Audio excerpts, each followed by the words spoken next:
Allora, una cosa l'abbiamo imparata, che non basta fare una legge per avere un effetto. La nostra cultura tipica latina ci ha portato troppe volte a essere troppo fiduciosi nella norma e troppo disattenti agli effetti.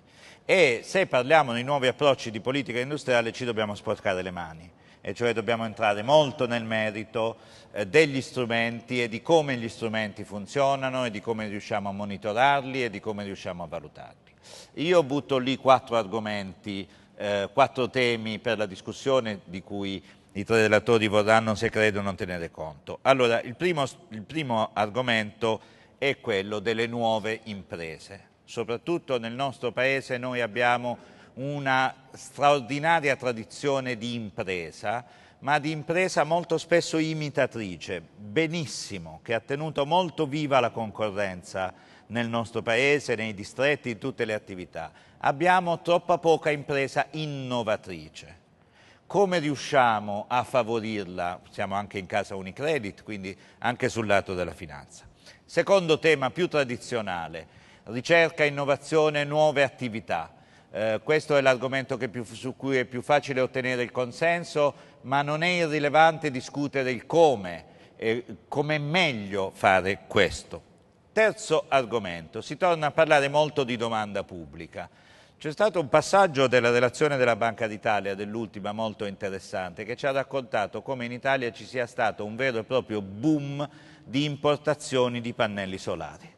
Abbiamo fatto una politica energetica europea 20-20-20, ma abbiamo dimenticato di considerare un aspetto, e cioè che forse andava accompagnata anche con uno sforzo maggiore di innovazione e di produzione nel settore, per cui diciamo, la modernizzazione energetica, una forte domanda sostenuta anche da forti incentivi, ha prodotto un boom delle importazioni.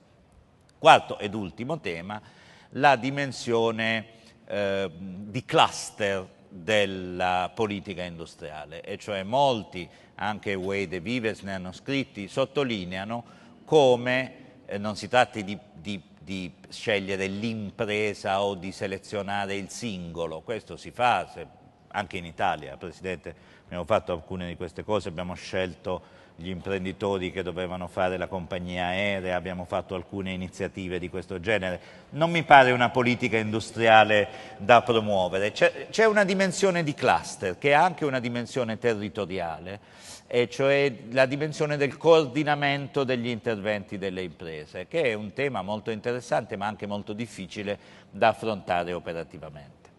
Naturalmente poi c'è tutto quello che c'è intorno, dalle scuole tecniche di cui Romano Prodi ci parla da tanti anni, a tutti gli altri interventi più generali, e nessuno sostiene che queste politiche industriali siano la cosa più importante o l'unica cosa. È ovvio che politiche dell'istruzione ben fatte o politiche delle infrastrutture ben fatte sono complementi molto importanti, ma se parliamo di nuovi approcci di politica industriale ci dobbiamo sporcare le mani a riflettere, col riflettere anche sugli strumenti, e quindi chiederei per il giro finale ai 3 relatori quali sono le loro preferenze sulla quella che in italiano chiamiamo la cassetta degli attrezzi di una politica industriale con un nuovo approccio. Professor Wade. I would like to make a few comments on the questions. The first one about the role for trade unions. I think the short answer is the role of trade unions is to push back against the imposition of pre-1930s economics, which is driving the current austerity agenda. There is a big problem of lack of demand, and the trade unions can do something about resisting the imposition of the austerity agenda across the Eurozone. But the main point I want to take up is the point raised by Gloria Bartoli, who I have the privilege of knowing. She is the voice of neoclassical economics. She worked for the World Bank and the Fund for some while. And she expressed a very common skepticism about industrial policy, which proceeds from the core notion of neoclassical economics that the market system is a self-adjusting equilibrium system, and that the role of government is simply to provide a passive framework of rules, institutions, and infrastructure, and then allow whatever outcomes the free market produces. Any industrial policy intervention from this perspective must be inefficient. We can agree that there are many cases in the world where industrial policy has been disastrous, ineffective. One of the clearest cases in point is in this country, the Casa per il Mezzogiorno, the program for the development of the South, which has been, on the whole, a spectacular failure at great cost to the competitiveness of Italian industry, but also India, also much of Latin America, also New Zealand, provide many examples of failed industrial policy. What is in common to these cases of failure is that the industrial policy insulated firms from international competitive pressure. If you look at East Asia, and I've spent a lot of time studying industrial policy in East Asia, what the policies of Japan, South Korea, Taiwan had in common was that the industrial policies assisted sunrise industries, but did not remove those industries, did not insulate those industries from international competitive pressure. It was done in a way that sort of buffered them, that gave them some degree of insulation, but not complete insulation from international competitive pressure, so that they got assistance to grow, but they were always under the discipline of international competition. So that, I think, it makes a very big difference, whether the assisted firms are under international competitive pressure or not.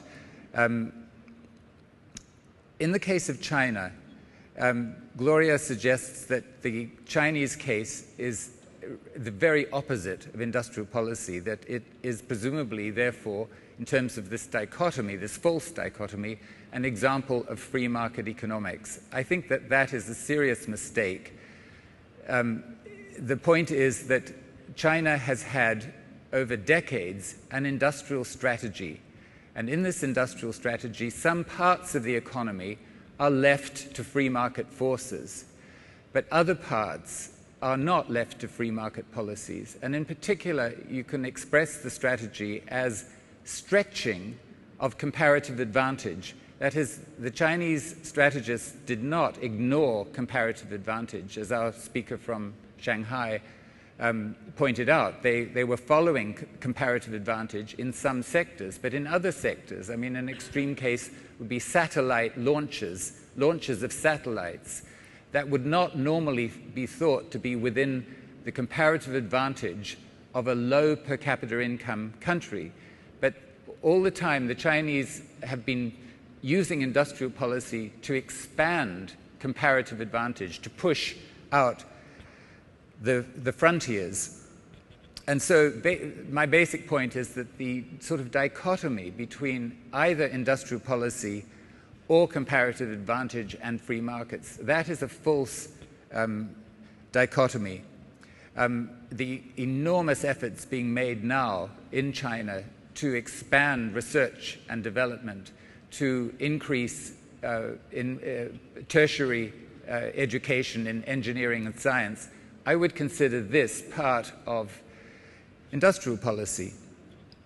And just on the one final point on China's exchange rate, let me just say that I think that the US Treasury position over many years that China must make its exchange rate flexible and open to free inflows and outflows of capital, that is a fatal combination. The Chinese government should not listen, in particular because if China were to do that, to make the exchange rate flexible and allow free capital mobility, very likely the renminbi would depreciate, not appreciate. It would depreciate because of enormous outflow of capital from China by Chinese wanting to diversify their wealth portfolios, just as happened in Japan at the beginning of the 1980s when Japan did the same, made the yen flexible and open to free capital mobility. The yen actually depreciated by 20%. What the Chinese government, I think, should do, what the American government should encourage it to do, is to keep the exchange rate pegged, but raise it to a level which will balance China's trade account, so that it's at that level it's no longer running these giant surpluses, but keep the renminbi pegged. Thanks a lot. Grazie.